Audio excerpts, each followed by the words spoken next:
Tamarandasya Ganandana Salakaya Chakshorunmilitam Yena Tasmai Shri Gurave Namaha Shri Chaitanya Manobhistam Sthapitam Yena Bhutale Swayam Rupa Kadamayam Dadati Swapadantikam Vandeham Shri Guru Shri Yukta Padakamalam Shri Gurun Vaishnavamscha Shri Rupam Sakrijatam Sahagana Raganatam Vitam Tam Sajivam Sadvaitam Savadutam Prijana Sahitam Krishna Chaitanya Devam Shri Radha Krishna Padam Sahagana Alita Shri Vishakam Vitamscha He Krishna Karana Sindhu Dhina Bandhu Jagatpate Gopesha Gopika Kanta Radha Kanta Namostute Tapcha Kanchana Gaurange Radhe Vrindavaneshwari Vrishabhana Sudadevi Pranamami Hari Priye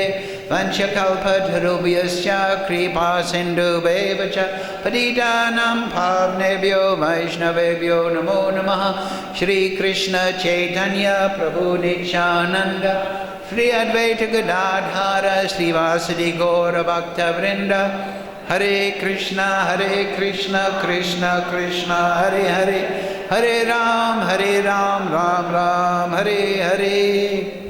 So, today's verse is there on the board. Canto 5, Chapter 14, The Forest of Enjoyment, verse 36. It's not in meter, it's in prose. So after we've done the repetition of the word for word, then I'll chant once and then you can have a go. But there'll be no responding to the complete verse. So, please repeat. Kavchit China Dhana Swayasana Sanadi Upabhoga Vihino Yavad Apratilabha Manorato Pagathanane Manorato Pagathanane Vasista Matis Tatas Tato Vamadhanani Janad Abhilabhyate Kavchit China Dana Swaya Sana Sanadi Upabhoga Vihino Yavat Aprapti Labdha Manoratho Pagathadane Sita Matistastato Vamanadina Janad Abhilabhyate. Okay. Some brave soul would like to.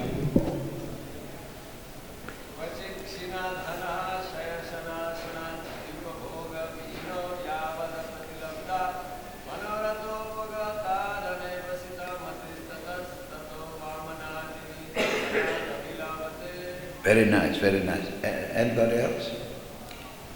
All right, anybody who's not brave,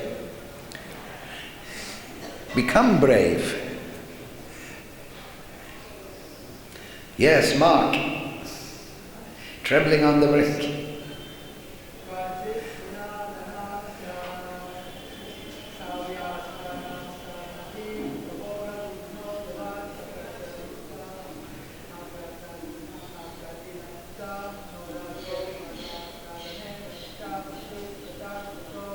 Excellent. And Matajis, of course, are very brave by nature. So, of course, you have to have good eyesight also from that distance. Yeah?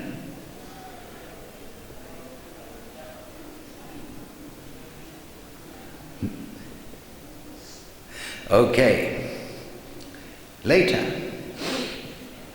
So, word for word translation, please repeat. Kavchit, sometimes, Shinadhana, not having sufficient money. Shaya, asana, adi, accommodations for sleeping, sitting, or eating. Upabhoga, of material enjoyment. Vihina, being bereft. Yavat, as long as. Apratilabdha, not achieved. Manoratha, by his desire. Upagata, obtained. Ardane, in seizing by unfair means. Avasita, mati, whose mind is determined. Tata, because of that. Tata, from that. Avamana, ardini, insults and punishments. Janat, from the people in general. Abhilabdate, he gets. Translation, Srila Prabhupada. Sometimes, having no money, the conditioned soul does not get sufficient accommodations. Sometimes, he doesn't even have a place to sit, nor does he have other necessities. In other words, he falls into scarcity. And at that time, when he is unable to secure the necessities by fair means, he decides to seize the property of others unfairly. When he cannot get the things he wants, he simply receives insults from others and thus becomes very morose. Please repeat. Sometimes, having no money, the conditioned soul does not get sufficient accommodations. Sometimes, he doesn't even have a place to sit, nor does he have other necessities. In other words, he falls into scarcity. And at that time, then he is unable to secure the necessities. When he is unable to secure the necessities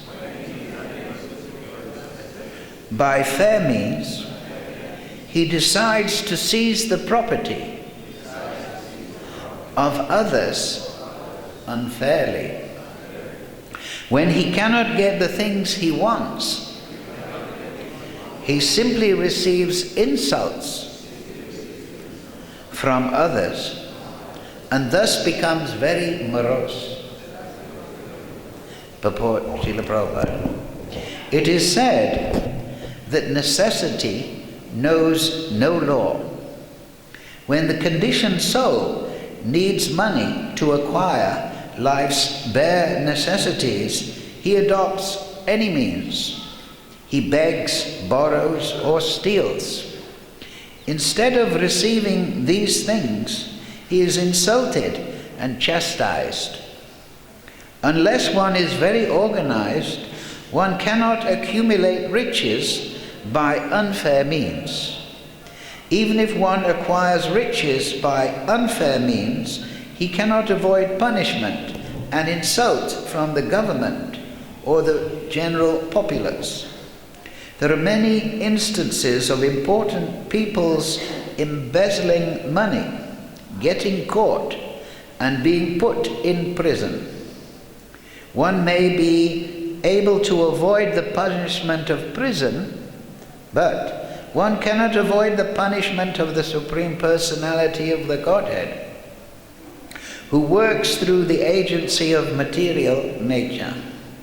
This is described in Bhagavad Gita 7:14. Devi Isha Gunamai Mamamaya Durachya. Nature is very cruel. She does not excuse anyone. When people do not care for nature, they commit all kinds of sinful activities, and consequently, they have to suffer. Mukam karochi vachalam bhangam laite girim yat kripatamaham vande Sri Guru Dinitarinam. Kavchit shina dhana swaya sana nadi upaboga vihino yadvat apriti labdha manoratho paga tadane vasita matistatot tatastato padmanadini jagat apilabjate. Sometimes, having no money, the conditioned soul does not get sufficient accommodations. Sometimes he doesn't even have a place to sit, nor does he have other necessities. In other words, he falls into scarcity. And at that time, when he is unable to secure the necessity by fair means, he decides to seize the property of others unfairly. When he cannot get the things he wants, he simply receives insults from others and thus becomes very morose. So, very ironic, huh? We were just saying this chapter is called the Forest of Enjoyment. But here we have the description of what is actually going on in the material world.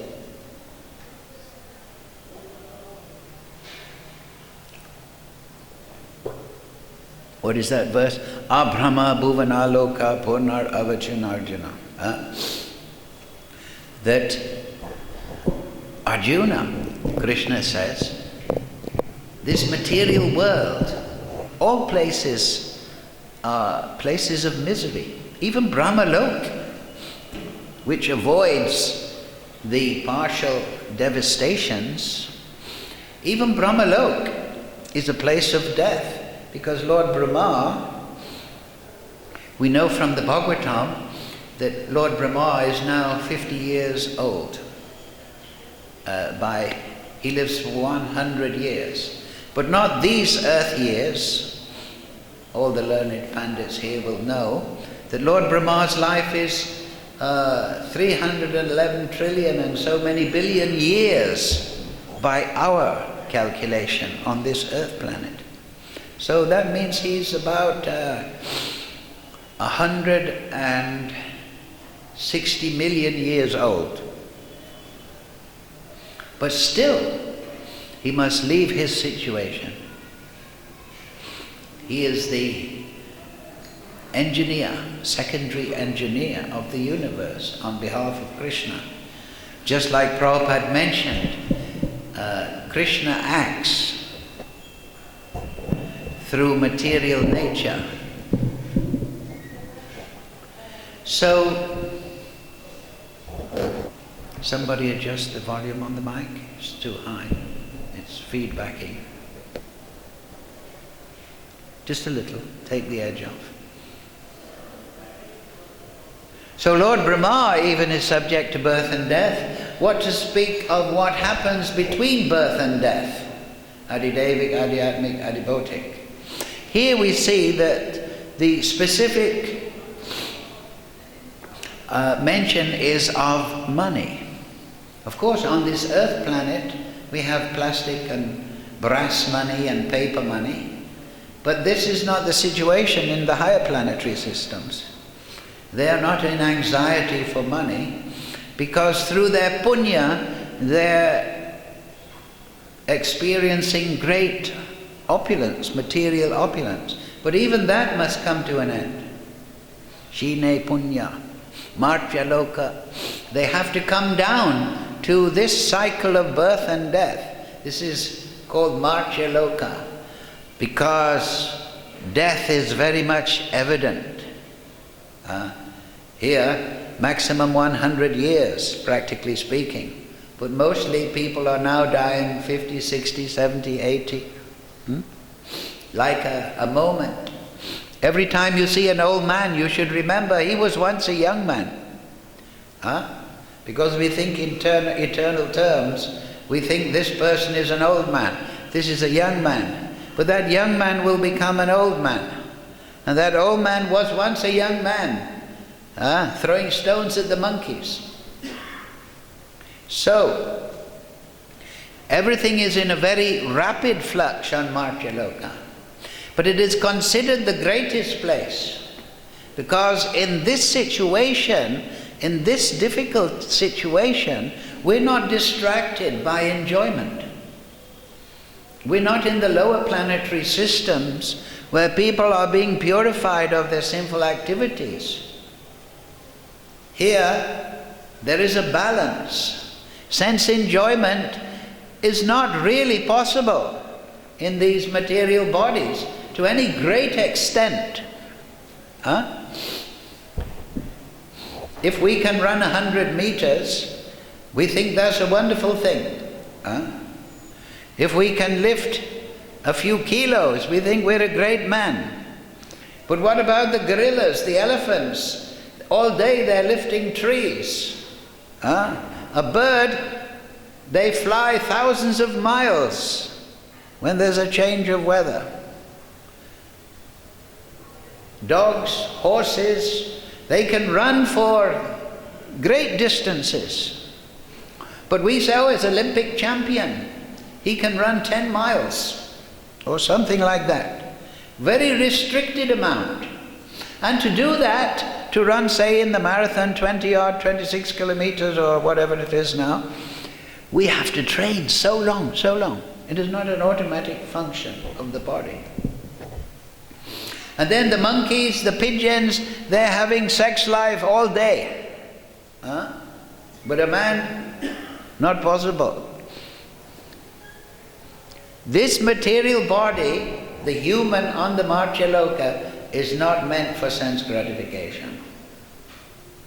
However, the situation described here is that the human beings in Kali Yuga now, particularly at this time, and we in the Krishna consciousness movement are trying to make real knowledge available to the misfortunate souls described here, they're all programmed to think, if I get money, then I will enjoy.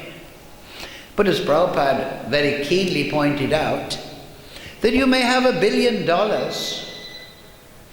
you may have a house here and a house there and a house there. You may not be in this situation, having no place to sit, accommodation, whatever. But you can only eat 4 or 5 chapatis at lunchtime. It is not that they... Okay, 5 or 6. Jai Shri Shri Gaunitai Krishna Balaram Radha Sham Sundar Lalit Vishakha Shri Guru Parampara Giri Govagan Shalagram Maharaj Shri Guru Parampara Raki. Yeah. So and if you do eat too much, then you become sick. You can't eat unlimitedly. The demigods, they're drinking somaras. But they become intoxicated and they enjoy great opulence there. But if we, say at holy time or Shivaratri, everyone is staggering about having taken bhang, the next day, or if the people take alcohol, the next day, headache. Why? Because the brain is being destroyed through your enjoyment. So this material body on this plane of existence within this universe is not meant for sense enjoyment, not meant for striving after money. Whatever the food is there, is born along with you. Whatever currency, we won't even call it money, is there, is born along with you.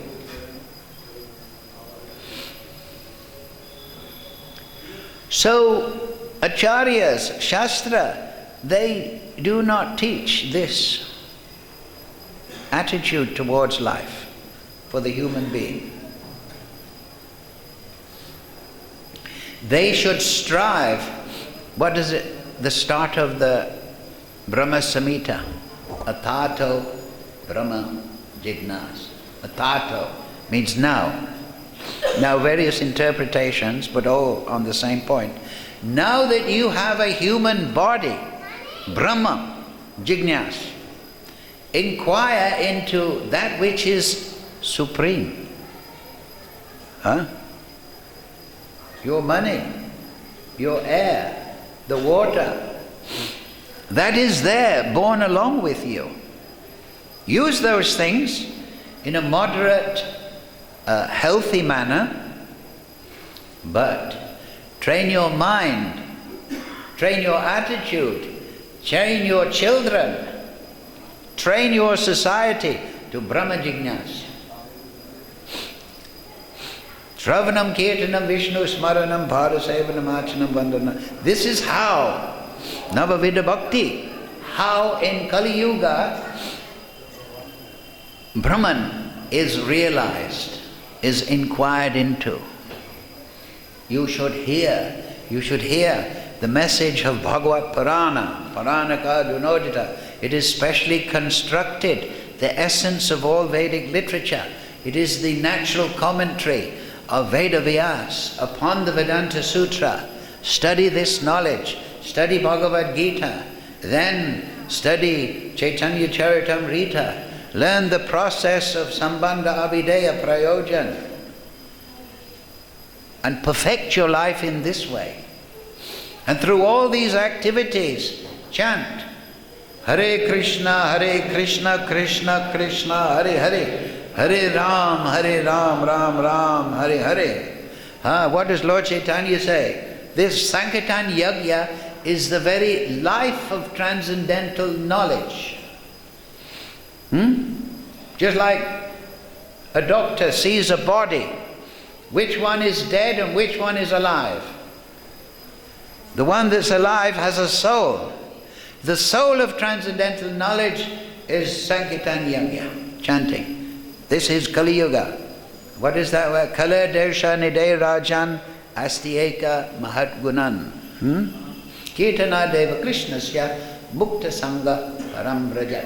Kali Yuga is an ocean of faults. We all know. Get on the internet. You can find this theory, this conspiracy theory, this historic, this lie, this politician, this one did this murderer, this one, that one. And you wonder, what is the solution to all this? How can all this religious activity be placated? People do not have intelligence. They're thinking like this. Get money. Beg, borrow or steal. Get the money. Necessity knows no law. You see the way Prabhupada started it? It is said that necessity knows no law. Very wonderfully put by Srila Prabhupada. Srila Prabhupada Kega. Also similar on this subject, Prabhupada once said, morality begins with a full stomach. Right? So all our brahmacharis and matajis in the temple are very moral people. Now don't become too moral by expanding the stomach.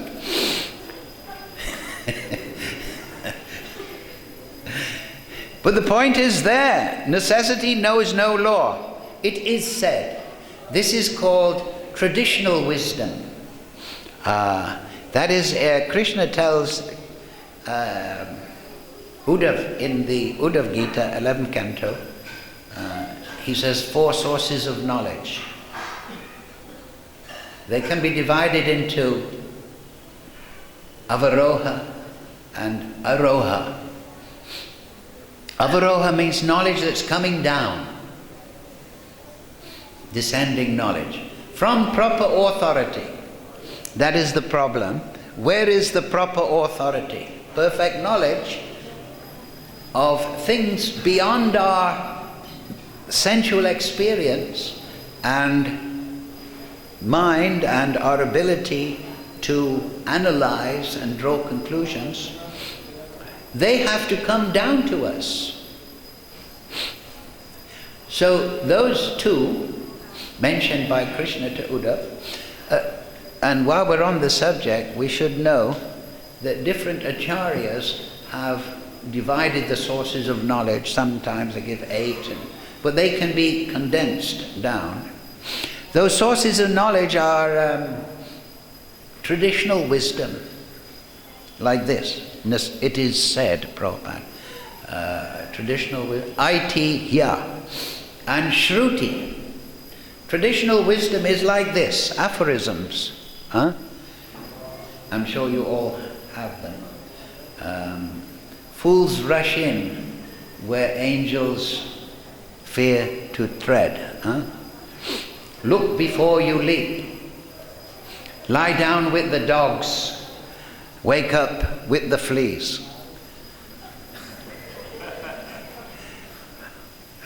More Krishna. He who goes to Lanka becomes a demon. Now that's not in the tourist booklets. That's a reference to when Ravana was there. Of course, Hanuman went there, but he was not affected. In fact, he wrecked the place. He set the place on fire. He could have brought back Sita, but he said, no, I'll leave that for Ram to do. So, also the Niti Shastra of Chanaka Pandit, he has drawn a lot of those Niti Shastra. Niti means political, they're not necessarily directly applicable to a Vaishnava who is practicing Sharanagati, but they are advice, moral instructions, because he was instructing, I think, Chandragupta. Yes. So how to operate on the material platform successfully. You must know them all. You can get a book. But when you read it, understand that point, that they're not necessarily for Vaishnava sadhana. There are ones like never trust the bank of a river, or stay 10 foot from the bank of a river, an animal with horns and a human with a weapon, 10 foot, because the horns, so on and so forth. So, anybody know any?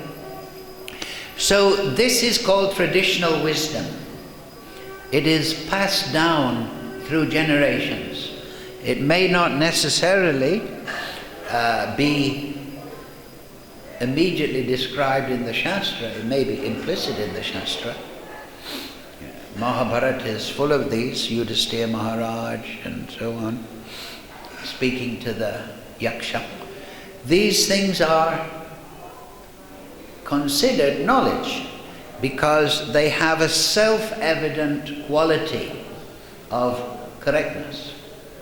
But the Shruti refers to the Veda and Korolas. The Shruti means the Vedas. Just like the Bhagavatam, commentary of the Vedas, of the Vedanta, it is considered the ripened fruit of the tree of the Vedas. The Vedas are considered like a desire tree. Because from the knowledge contained in the Vedas, you can get so many things, so much good information, how you can attain. If you want to be a big yogi, if you want to go to Svargaloka, if you want to merge into the Brahman, all this information is there in the Vedas. But the fruit of the tree is not to stay in this material world, grubbing around for money like it's described here, in an illicit manner, without dignity, lying and cheating. The fruit of the Vedas is Rajavidya Rajaguyam Pavitram Idam Uttamam Pratyak Svavagamam Dharmyam Sasukam Kartamavyayam. This knowledge is the king of education, the most secret of secrets. It is the purest knowledge, and because it gives direct perception of the self by realization, pratyaksha, it is the perfection of religion. It is everlasting, and it is susukam kartama, it is joyfully performed. So this knowledge of the Vedas, if we become absorbed in this knowledge, then naturally we become attached to the Supreme Lord. And from this attachment, prem develops from the soul. Nitya Siddha Krishna Prem Sadhukamadaya. So we must combine absorption in Vedic knowledge with our chanting. Shravanam, Kirtanam. Then Smaranam will automatically arise. Then Pada Sevanam, Sevabhav will arise. This is the natural process of awakening the soul. So the other section of knowledge mentioned by Krishna to Uddhava there is that pratyaksha, direct sense perception. So this, because of the atheistic mood of this time, Kali Yuga, particularly at this time, the material scientists, if you can't see it, if you can't touch it, I don't believe in it. Well, have you been to Antarctica? No? Have you seen it? Have you touched it? Do you believe it's there? No, you've heard. Pratyaksha, sense perception, is limited, incomplete, and subject to mistake. Because the senses, they make mistakes. They give illusory perceptions sometimes. Sometimes we cheat ourselves. We interpret it this way and that way. We have an agenda. So we look for evidence about the creation like the material scientists do. But we have an agenda, so we twist that knowledge. That's the second part, to make the number 4, Krishna tells Uddhava, is anumanta. You interpret that perception, that pratyaksha. Just like you see a smoke and you think there must be fire. So these two lower forms of knowledge, empirical, ascending knowledge, these are regarded by the atheists as everything. They have no faith in the Vedas. In fact, the Vedas explain Pashandi, that is an atheist. So what is an atheist? An atheist, by definition, a Pashandi, is somebody who does not believe in the Vedic conclusion. So remember that definition. Somebody who doesn't accept through Guru Parampara the conclusions of the Vedas, he's an atheist. Pashandi. It's a bad translation of the word Pashandi. It means one who rejects the Vedas. So you may have your own conception, man-made religion. You may invent some dogma and say, you've got to have faith in this dogma, and then you'll go to heaven, and if you don't, you'll go to hell. You may invent some, like we see, religion, so-called, nowadays, concocted religion, concocted dogma, but you've got to believe it. Blind faith. And if you don't, We'll burn you at the stake or behead you. You're the enemy of God. We want to conquer the world for God. Wait a minute. If he's God, he's already in control of every atom and molecule in the world. He doesn't need your help. So Kali Yuga is an ocean of faults, an ocean of ignorance and arrogance, demoniac proposals. They think they're religious, so many people, but they do not know the object of devotion in any degree. They've been fooled by the Maya Shakti, and they've taken this violence and decisiveness. The religion says, only us, our ethnic group, have the soul, and everybody else is an animal, so we can exploit them. Another religious system says, God died for your sins. God died? What? Isn't there a contradiction there? God died? Is he a mortal being? Is God mortal? Can you kill God? Hiranyakashipu didn't. He was trying a lot harder than you. So all this foolish idea, this is all actually not helping people in the ultimate position. Some dogma presented under duress. But here, that verse, Pratyaksha Bhagamam Dharmyam. If you want real Pratyaksha of the absolute truth, Pratyaksha is this sense perception. If you want real perception, that will give you not blind faith, that will give you realization, as Krishna says in the Gita, Prabhupada translated, it gives direct perception of the self by realization. Oh, yes, that's right. So this is real Pratyaksha, to come out of the Maya Shakti and realize the Supreme Lord and His presence everywhere.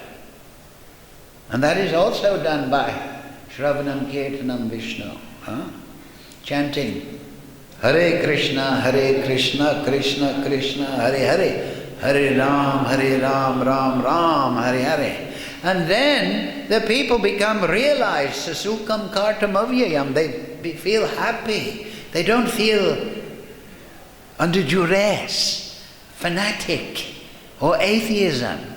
If you give false dharma to people, false dogma, they either reject it and become atheistic or agnostic, or they become fanatic because they have no realization. But they just think, I've got to do it or else I'm going to hell. And if I do it, I'll go to heaven. Fanaticism. But that is not the sign of a religious person. A religious person is situated in realization of the absolute truth. His own personal perception. And therefore you see, in the disciplic succession, if you read their different writings, Bhaktivinoda Thakur, Srila Bhakti Siddhanta, collections of the sayings of Gokishas Babaji, 6 Goswamis, they're all describing, they're all giving evidence of their own personal perception of the absolute truth. But that perception is not like the empirical scientists are insisting upon, using these balls of jelly called the eye or the skin to perceive. The means of perceiving the absolute truth is the consciousness. Do you see that point? They're saying, on the internet I downloaded some things, atheists debating this and that. And the atheistic so-called Maya Aprita Gyans, they are actually Maya, if you can't show me, I don't believe God. But they want to be shown in terms of this body. As we say, this is incomplete. The eyes, how far you can see. You cannot even count the hairs on your head. and you want to use your senses to find the avyayam, the inexhaustible Lord, avyakta vyaktim apane manyate mam abhudaya. You want to catch the Supreme Lord with your material senses. But the Supreme Lord is transcendental. Oh, I don't accept that. Well, then you're a fool. Because there are thousands and thousands of acharyas and thousands of devotees. And you yourself personally can realize transcendence if you take to the process. No. I'd rather sit in my leather chair, drink brandy, smoke a pipe, and write stupid articles. Denying God. Everything came from nothing. Right? This is the scientist, right? Everything came from nothing. Well, what a ridiculous idea. Even the donkey knows that the grass comes from the ground. If you talk to the donkey down by the Jamuna and say, did you know your grass comes from nothing? You say, you're as stupid as a horse. Every donkey knows it comes from the earth. You can't get something from nothing, because nothing doesn't exist in the first place. You're thinking that nothing is something, and that this nothing that you call something or thinking is something is transforming into something called the creation. Go and talk to the horses. Us donkeys don't want to have anything to do with you. You're a fool. Don't you know that the Vedas teach Parinamavad, the transformation of Krishna's energy in the creation? What are you? A Mayavadi? Vaivatavad? Everything comes from nothing? What is this? Some impersonal idea? No wonder us donkeys kick you scientists. Anyway, everything came from nothing. And there's no God. God is nothing. Oh, said the donkey to the scientist. If God is nothing and everything came from nothing, then everything came from God. If God is not existing, He's nothing, He's nowhere, and everything came from nothing, and God is nothing, that means everything came from God. Now, the donkey is very intelligent. More intelligent than the scientist.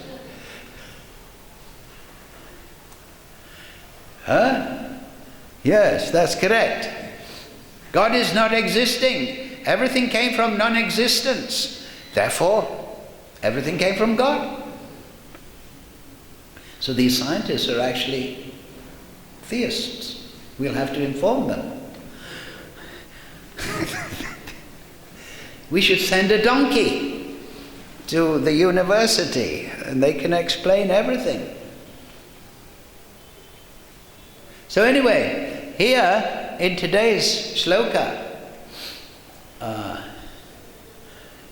it is explaining here how when people are in necessity, they take to unfair means and they don't achieve, or maybe they achieve their means, Prabhupada said in the purport, by some unfair, complicated system like central banking and governments and taxation, suck the money out of the people like a rakshasa sucking the blood out of a body. But that is not the way. If people actually want to get their material necessities, dharma artha. Pravritti marg. Nivritti marg means bhakti. Pravritti marg means dharma artha kama moksha. You need money? Yes, of course you do. To maintain the body, you need some opulence. But dharma, through dharma you get artha, economic development. But mentioned here is by unfair means, if you remember in the sloka. They engage in unfair means, adharmic. So then, as Prabhupada, then they get so much trouble They get, as Prabhupada said in the purport, they get reactions to their sinful activities, to their lying and cheating. You may look at a mafia, and he may have a Mercedes Benz and a shiny suit. He may look, oh, he's enjoying. He's a mafia. But in his next life, he'll be in hell. He's on the road to hell. He's driving his Mercedes into hell. His sinful activities are only buying one ticket, and that means narak.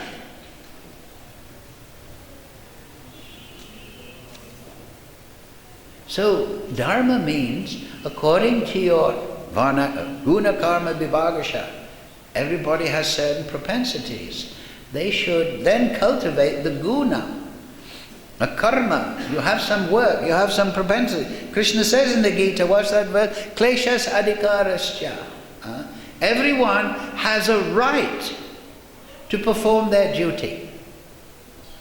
But do not think that you're the sole doer of your activities, but offer the activity to the Supreme Lord.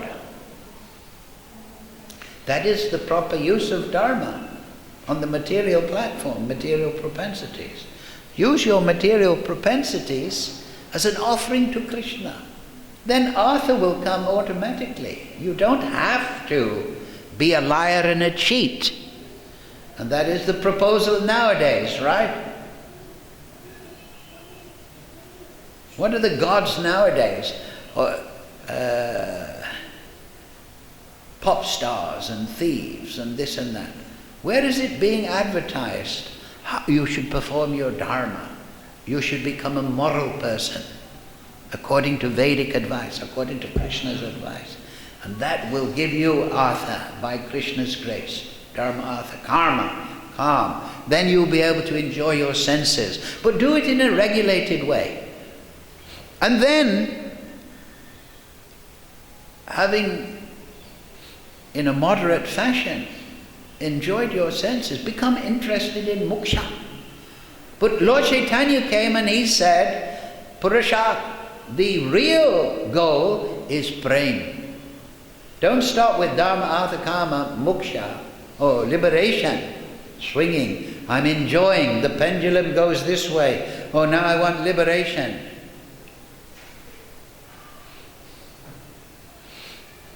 No. What is Nirbandha Krishna Sambandhe Yukta Vairagya Uchate? Seva Sadhika Rupena Siddha Rupena Chatrahi. Perform bhakti. With your Sadhika Rupena, your physical body, yes, but also Siddha Rupena. If you become absorbed in the Vedic knowledge and you are chanting Hare Krishna, your Siddha Rupena, your Swarup, your spiritual nature, your spiritual form will awaken. Just like a seed is awoken by the sunlight and the rain. Now it's dormant.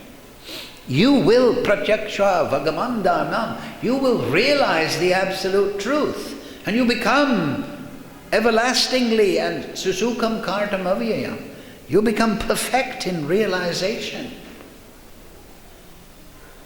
And when your heart is full in this way, like an ocean, then Sri Chaitanya Kripa Baro Bhuvi Bhuvo, Sad Goswami Astakam, then you will want to give this knowledge to others, because you'll feel and you'll see, why aren't these people chanting? Why aren't these people living moderate lives, religious? Why are they taking themselves by constructing all these adharmic methods of solving the sensual problems, the economic problems of life? Why aren't they taking the advice of the Supreme Lord? You will feel that in your heart. Confirmed. So we'll finish on that point. Thank you all very much for your kind attention. Any question? You're most welcome.